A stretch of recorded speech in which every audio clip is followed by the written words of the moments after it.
What's the most annoying thing to you about your Nintendo Switch?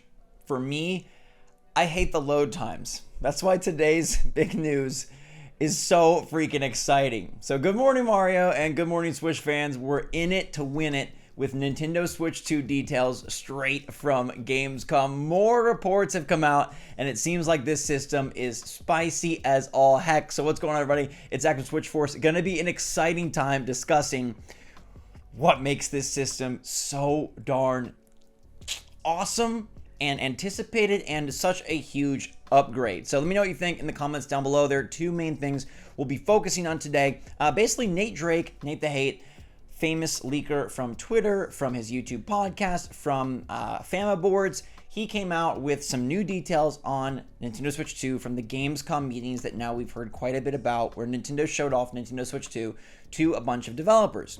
We also have Digital Foundry, a very popular website who critique and analyze the fidelity, the power, the specific tech specs of all sorts of different video game stuff, and they came out with discussion on Nintendo Switch 2 as well. There is a lot of repeat information, but there are some brand new pieces that I think are probably the ones that you and I will care about the most. All right, so we know stuff like, okay, hey, they showed off Breath of the Wild, they showed off the Matrix demo. The Matrix demo looks exactly the same as it does on next-gen consoles, but with better ray tracing. To clarify here, though, nobody thinks that the Switch 2 is going to be as powerful as a next-gen console. That's like off the table. In fact, they're talking about now that it's not even as powerful as the Xbox Series S.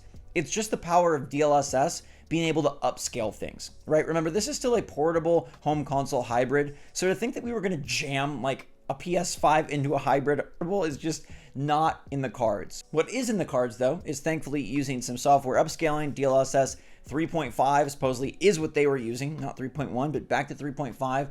Along with advanced ray tracing tech, can make these games look super darn sick. Now, Nate Drake says that he thinks it was on a PC/dev kit with similar specs. That's what he's heard, not running actually on the Switch 2. And we covered that last week, saying, yeah, it probably was on some comparable piece of hardware, like, oh, these are what the specs of the Switch 2 will be, versus like, here, have a Switch 2 and see what it's like. I doubt those things are ready to go. But there are two pieces that are just so darn juicy, right? So the Breath of the Wild demo ran at 4K 60 FPS. Very nice, but kind of something we've been hearing for a long time. I mean, Digital Foundry comes in and says that the Switch 2 is going to be using that T239 chip that we've expected to be using for a while, the Drake chip. But Breath of the Wild wasn't being shown to developers to highlight 4K or even to highlight 60 FPS. Nate Drake says that it was being shown to highlight no loads, no load times, instantaneous menu to game transition, and that is what they look to really highlight, emphasize, and improve upon is load times. Now, I will tell you, this is like one of the biggest blessings we could ask for. As someone that played so much Animal Crossing, as someone that's played so much Zelda, those loads really stink. And those loads feel frustrating when you're doing something like time traveling in Animal Crossing and you just want to get to the game and it's like, oh, let's wait 47 seconds for it to boot up and eventually get to the title screen, and then, oh, we have to load in. And just about every Switch game suffers with longer loads than its counterparts on other platforms. It just makes sense based on the quality and the power of the hardware at hand. No loads on Switch 2 is about to be one of the sickest features. And it's not something they can put on the back of the box, really. It's not something that the average Walmart consumer will probably know about or think about, but I'm going to harp on this from here till launch. I think that no loads on Switch, or very low loads, comparable to what we see on PS5 and Xbox Series X, is one of the best upgrades you could ask for from a video game console. To me, it has made a significant improvement in my life, despite how first world problem that sounds. Eliminating those 30 seconds into the game, eliminating those big loads between areas, eliminating big loads from saving to going back to the game, to reloading the game, to the game crashes and you got to get back in. All of that is amazing. I love the fact that we get to just be snappy with it. I think it comes from we're used to snappiness everywhere else. Our iPhones don't take minutes to load up a new app, right? We're just in it, and there we go. And I really like this for Switch 2, and I think if you think this is a ho-hum feature, I think you're underestimating how much time you spend waiting for your Switch to load and how those load times, you might be used to them, but if you go play anywhere else, oh man, they are some long loads. So I love the fact that it wasn't 4K, it wasn't 60 FPS, it was no loads. And that tells me that Nintendo is expecting to be able to easily transition many of their games to 4K 60 or at least 4K 30. The fact that that's not the highlight, they're not emphasizing, wow, we have 4K. Like 4K is kind of a given, it seems. And I really, really applaud that if that's the strategy Nintendo is going to take. Like 4K is not the big deal here. It's maybe some of the other things like DLSS and advanced ray tracing, no loads. Like we're going to get a little bit spicier with it than maybe you anticipated. And I really like that. It shouldn't just be, oh, the Switch 2 is a 4K Switch. There's a lot more nuance to it. And it seems like Nate Drake's intel is letting us know, yes, Nintendo is really putting the pedal to the metal as far as they can for a portable, right? It's still a hybrid, but they're putting the pedal to the metal and trying to deliver us the best system possible. Now, the other big piece of news is the date. Nate Drake was hearing this March 2024 date being discussed at Gamescom, and here's where things get super interesting. He says that he's not sure if that's being referenced as a reveal date or a release date. Now, very, very interesting, right? March 2024 as a release date seems way too soon. Like we'd have to find out about the Switch 2 next month at the latest. But March 2024 as a reveal date seems too early if the thing is going to come out next fall. That's like a 9-month lead up, and that feels like a long time. So I don't know what's going to happen here. I don't want to get too excited because I've always wanted this Switch 2 to launch in either 2023 or early 2024. That's been my dream. That's been my hope. It just sounds so exciting. And I've been ready for a new Switch for years now. But I feel like it's probably more likely the reveal date than the release date. If it was the release date, I feel like there'd be even more out there. Although, to be honest, we're starting to get a lot. We have Nintendo filing that patent for the Hall Effect Joy-Con to make them all magnetic-y and no drift. We've got details on demos being shown off, DLSS 3.5, 4K 60, virtually no loads. We've got a lot of information spilling out. But I still feel like March 2024, if you want my bet, is going to be a reveal date that he's hearing. I don't know what that means for launch. Remember, Nintendo Switch 1 was initially like announced in October. They had their big event in January, and it came out in March. So that's what, like October to November to December to January to February to March. It's like about 5 months, 5.5 months. So 5.5 months from March would put it around like a September launch. Now that could very well be an early fall launch would be awkward, but I guess Nintendo could get out ahead of the holiday season and try to sort of like fill their player base before the holiday season.